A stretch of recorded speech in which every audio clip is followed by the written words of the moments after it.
xarunta qaran ee Tubsan waa xarun qaran oo hore golaha wasiirada ay u ansixiyeen ra'iisul wasaaruhuna uu ku soo saaray dekreeto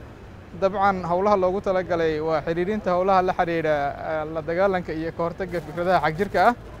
oo runtii saameyn adag ku yeeshay dhallinyaradeenna in badan oo ka mid ah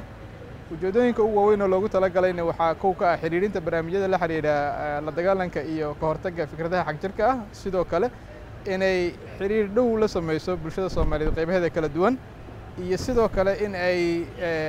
ma garanaysaa ka shaqeyso dhiirigelinta isoo dhiibayaasha ama toosinta iyo turxaan bixinta dhalinyarada Soomaaliyeed ee la qalday fikrahaan la qalday iyadoo la kaashanaysa bulshada qaybaheeda kala duwan sida culimada dhalinyarada haweenka iyo ururada bulshada rayidka ah sidoo kale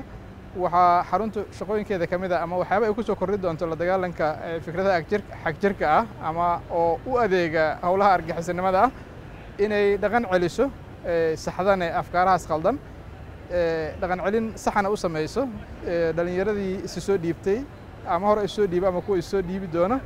dibna ugu celiso ama ka shaqeyso inay dadkaasi nolol bulshadii ku laabtaan nolol caadi ah oo noloshii saxda ahayd ee dhalinyarada Soomaaliyeed ay ahayd inay ku noolaadaan ku noolaato arrintu waxay ka shaqeyn doontaa ama ay xoogga saari doontaa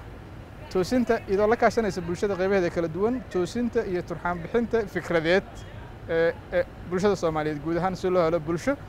nadiif ka ah fikradaha xagjirnimada ah